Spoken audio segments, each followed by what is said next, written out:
Bonjour à toutes et tous. Le Nord, territoire de création et d'innovation. C'est l'objectif des acteurs politiques et économiques de cette agglomération qui rassemble 18 communes de Casse-Pilote-Robert par les côtes Caraïbes et Atlantiques. Sans oublier les communes de l'intérieur, le Gros-Morne, Pont-Saint-Denis, Ajopa-Bouillon et le Morne-Rouge.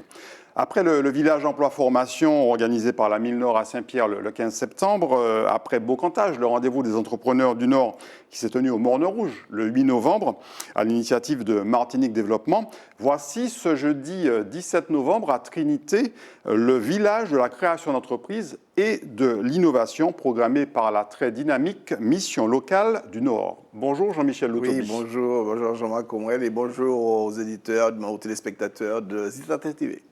Alors, vous êtes le très actif directeur de la très dynamique Mille Nord. On vous voit très souvent sur Zitata TV parce que vous avez une actualité assez fournie avec beaucoup d'initiatives. Alors, on rappelle d'abord que le public concerné par la Mille Nord, c'est les jeunes de moins de 26 ans. Oui, jeunes de moins de 26 ans, donc entre 16 et jusqu'au 26e anniversaire. Mais c'est vrai que sur beaucoup de nos actions, j'ai des gens moins jeunes qui viennent et mes actions sont libres. Déjà, c'est gratuit et c'est libre et je n'interdis jamais l'accès à quelqu'un qui veut avoir une information, donc il n'y a aucun souci. Et ce sont des personnes en recherche d'emploi, de formation ou oui, il y a un peu de tout. Donc j'ai des jeunes qui travaillent déjà, qui veulent changer, qui viennent nous voir. J'ai beaucoup de jeunes qui sont au chômage, qui viennent aussi dans l'optique d'obtenir soit un emploi ou soit une poursuite d'études, soit en formation initiale avec un retour rectorat, puisque la loi le permet aujourd'hui, ou bien des jeunes qui veulent simplement accéder aux formations, aux différentes formations proposées par la collectivité territoriale à travers les centres de formation qui répondent aux appels d'offres. Et vous les accompagnez aussi sur d'autres recherches, par exemple en ce qui concerne le logement? Tout à fait. Logement, on est sur l'aspect santé avec l'ARS, mais on est aussi sur la partie logement. En fait, on essaie de lever tous les freins périphériques qui empêcheraient un jeune aujourd'hui de réussir. Un jeune, quand il arrive chez nous, il dit ce qu'il veut et nous, on est là à ses côtés pour l'accompagner et essayer de lever tous les freins qui pourraient se présenter pour contraindre en tout cas l'accès à l'emploi ou l'accès à la formation, puisque la finalité de la mission locale, c'est l'accès à l'emploi. Alors revenons un instant sur le village emploi-formation que vous avez organisé à Saint-Pierre le 15 septembre, il y a déjà 2 mois. Tout à fait. Bilan satisfaisant? Bilan très satisfaisant. C'est vrai qu'on a eu beaucoup de jeunes présents et on se rend bien compte qu'il y a une attente de la population, une attente de ces jeunes qui veulent trouver des solutions, qui veulent certainement, en tout cas, avoir une vie comme tous les autres, comme tout le monde, quoi. Voilà, en tout cas. Et nous avons beaucoup de jeunes qui sont venus, près de 800 jeunes qui étaient présents sur cette manifestation. En général, on est autour de 600. 700 jeunes et là on avait 800 jeunes présents, beaucoup de partenaires aussi présents qui ont trouvé des solutions puisque on a des chefs d'entreprise qui viennent souvent avec des offres d'emploi. Des fois, ils repartent avec des offres d'emploi non pourvues. C'est quand même un petit peu dommage parce qu'on a un territoire où il y a quand même beaucoup de chômeurs. Rien qu'à la mission locale, j'ai 7700 jeunes inscrits. Donc, j'aimerais trouver de la place, en tout cas une place pour chacun de ces jeunes. Et on a des fois des employeurs qui repartent avec leurs offres non pourvues et c'est quand même dommage. Donc, on a vraiment tout balayé, aussi bien l'agriculture que le BTP, que la restauration, tous ces métiers qui sont aujourd'hui en tension et pour lesquels nos employeurs ont du mal à trouver des candidats. Nous avons tout fait pour préparer les jeunes et faire en sorte que ces entreprises soient là pour dire quels étaient leurs besoins. Et nous avons quand même eu beaucoup d'offres satisfaites et beaucoup de jeunes qui ont pu trouver des solutions. Donc ça, on peut en être fiers.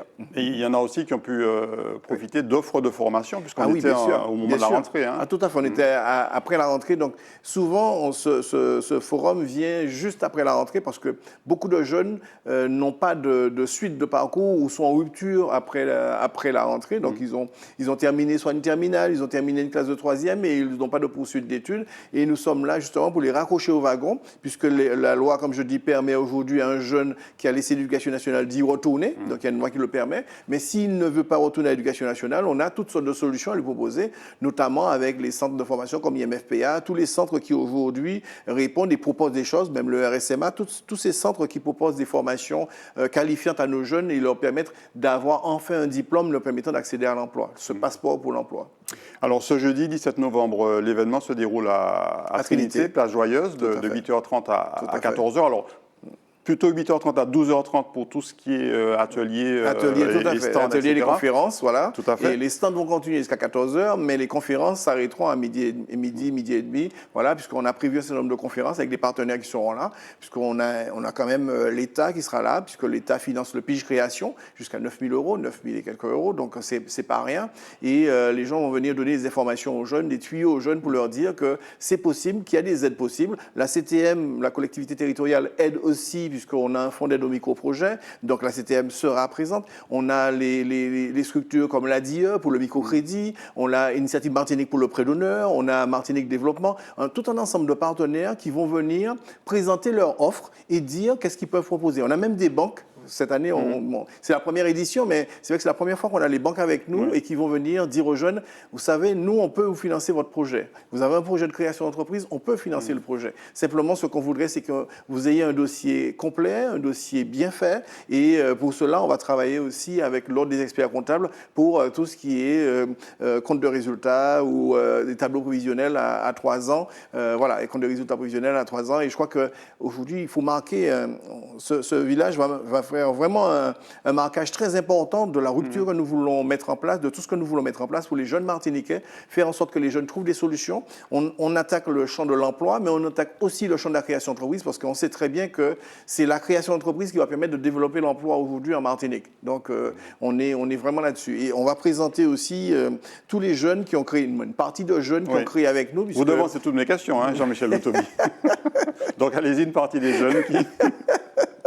Donc c'est vrai que depuis 2003, moi je suis arrivé en 2002 à la mission locale Nord et en 2003, j'ai embauché un conseiller en création d'entreprise, Henri-Denis Sainte-Rose, et qui accompagne les jeunes. Donc chaque année, on a entre 12 et 20 jeunes qui créent leur activité. Et là, on a mis un pôle en place et on va présenter une partie des jeunes qui ont pu créer l'entreprise. Ils vont témoigner, ils vont apporter des conseils aux autres jeunes qui n'ont pas encore franchi le pas, qui n'ont pas encore créé leur entreprise. Et c'est ça la dynamique que nous voulons mettre en place avec cette jeunesse martiniquaise. Alors je le rappelle que c'est la première édition du village de la création d'entreprise et de l'innovation. Donc il s'adresse principalement à vos inscrits. Oui, alors pas forcément nos inscrits, parce que tous les jeunes peuvent participer. D'ailleurs, il y aura un concours qui sera lancé, pas que pour les jeunes de la mission locale Nord, mais on va lancer un concours de la création d'entreprise avec de nombreux prix. Alors, ce village, donc, il sera réparti en 3 pôles. Donc, on a un pôle pour les créateurs d'entreprises, notamment pour les jeunes qui ont créé ces jeunes créateurs d'entreprises qui vont venir témoigner. Un second qui est réservé au dispositif d'aide à la création. À la création d'entreprise. Et puis un troisième qui est dédié au numérique, à l'environnement et à l'agroalimentaire. Bon, il est un petit peu fourre-tout celui-là. Mais... Oui, alors pas fourre-tout, puisqu'en fait aujourd'hui, effectivement, on a l'innovation numérique et on a quelque chose qui est en train de se mettre en place vraiment avec la Coup Digitale, avec Martinique Tech. On a tout un ensemble de jeunes aujourd'hui, des jeunes dynamiques. Donc principalement numérique. Principalement numérique. On aura une partie avec le PAM, puisque le PAM sera là. Mais on a déplacé, effectivement, on a déplacé un peu plus loin parce qu'on a eu quand même beaucoup de réponses des structures qui sont dans les nouvelles technologies et le numérique. Notamment, on présentera la cybersécurité. Montrer aux jeunes tous ces métiers qui aujourd'hui sont à forte valeur ajoutée et qui vont grandir encore dans les prochains mois, dans les prochaines années. Ce sont des métiers d'avenir et il faut que nos jeunes soient présents, soient formés et présents sur ce marché qui ne demande pas de matières premières exceptionnelles. Aujourd'hui, un jeune peut travailler chez lui avec un ordinateur et répondre à des marchés à l'international. Et c'est ça qu'on veut montrer. On veut montrer qu'il y a une jeunesse dynamique, il y a une jeunesse qui en veut, il y a une jeunesse qui présente des choses. Moi, j'ai un jeune qui s'appelle Grégory Guillou. Quand je l'entends parler du numérique, il fait beaucoup de choses. Avec le national, il y a des liens, il y a des choses qui se mettent en place. Et on a tous cette envie de voir nos jeunes briller à l'international. On espère qu'il y aura un Zuckerberg qui va sortir de la Martinique un jour.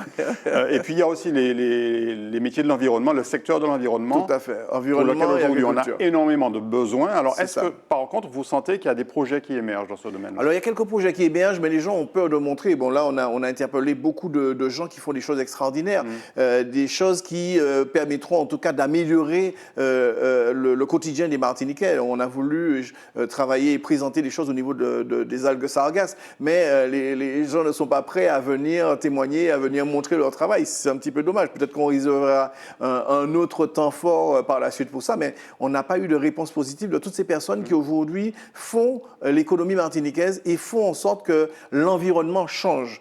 Parce qu'il y en a beaucoup qui travaillent sur l'énergie solaire, on a la biomasse, on a tout un ensemble de choses, mais les partenaires ne sont pas encore prêts, par contre, malheureusement, à venir témoigner, à venir montrer ce qui se fait d'innovant sur notre territoire, parce qu'il y a beaucoup d'innovations. Beaucoup de critiques, peut-être, ils subissent certainement beaucoup de critiques, mais je crois qu'on ne peut pas faire les choses sans être critiqué. Donc, à un moment donné, pour que ça passe, le changement met toujours du temps. Et il faut être très, comment dire, très accroché et très motivé pour pouvoir garder le cap, malgré les turbulences et malgré le fait que certaines personnes veuillent à un moment nous mettre des bâtons dans les roues, veuillent nous freiner dans notre élan.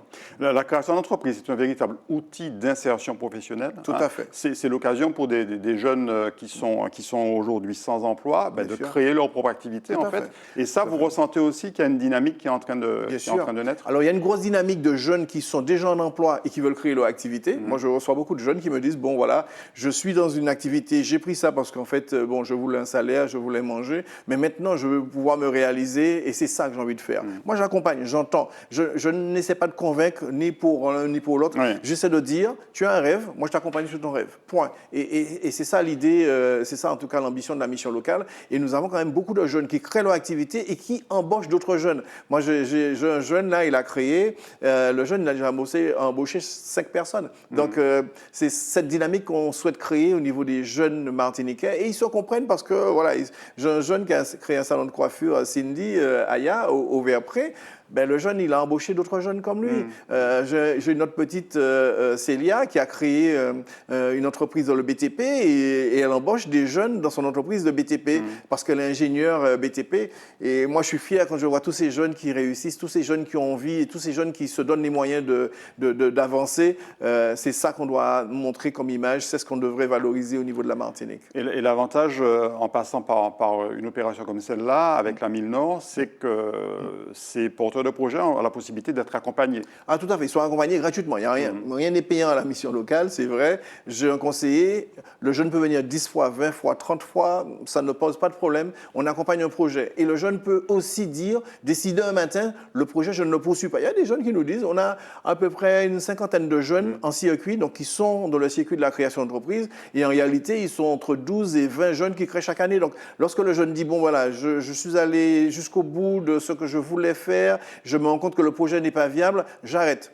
Moi, j'accompagne, j'entends et on repart sur autre chose. Il y a des jeunes qui partent en formation pendant le projet, qui partent en formation, qui reviennent après. C'est très souple. C'est cette souplesse que j'apporte à tous ces jeunes. Alors, c'est vrai que je dis, il y a des consultants classiques qui ont un travail à faire et qui ont des jeunes qui n'ont pas de difficultés. Ceux-là, je ne critique pas et je ne veux pas leur enlever le pain de la bouche. Mais j'ai quand même beaucoup de jeunes aujourd'hui qu'on accompagne qui n'ont pas forcément les moyens financiers, qui n'ont pas forcément toute la dynamique derrière. Donc, notre conseiller est là pour appuyer, pour épauler, pour encourager. Et même 3 ans, jusqu'à 4 ans, 5 ans après la création, les jeunes reviennent vers nous et demandent encore des conseils sur leur choix stratégique, sur le choix d'investissement.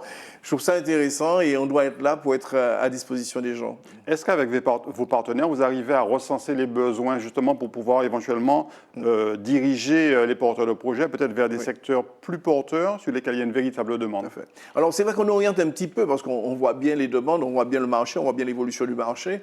On avait tenté une première ébauche sur une gestion prévisionnelle des emplois et des compétences et c'est ce qu'on doit faire sur l'ensemble du territoire de la Martinique. J'en ai déjà parlé au président Letchimy. Il faut à un moment donné qu'on sache de quoi on aurait besoin, de quoi la Martinique aurait besoin demain pour préparer les gens, pour mettre en place des formations. On ne peut pas fonctionner en aveugle, on ne peut pas décider du jour au lendemain de mettre en place des formations sans savoir si ces formations vont déboucher réellement sur de l'emploi. Alors il y a les rêves, on accompagne les rêves, mais je dis un jeune qui a un rêve, je prends toujours l'exemple de ce jeune qui arrive en Martinique avec son diplôme d'ingénieur en pétrochimie et qui dit je veux travailler en Martinique. J'ai dit non, ton rêve c'était d'être ingénieur en pétrochimie, ben, le rêve s'accompagne d'un autre territoire, mais ce rêve va pouvoir se réaliser mais sur notre territoire et ce jeune est à Dubaï aujourd'hui avec un beau salaire de 21 000 euros. C'est ça qu'on doit accompagner. On doit accompagner les rêves. Par an? Par mois. Par mois. Par mois. Très bien. 21 000 euros par mois. Oui, par mois. Ouais. Et j'en ai quelques-uns comme ça qui ont pu faire des formations qui sortent de l'ordinaire, mais ces formations ne sont pas encore disponibles en Martinique. En tout cas, ces emplois-là ne sont pas encore disponibles en Martinique, mais il y a possibilité pour les jeunes de briller, de se faire une expérience à l'international et de revenir demain comme directeur, comme responsable, et ainsi de suite.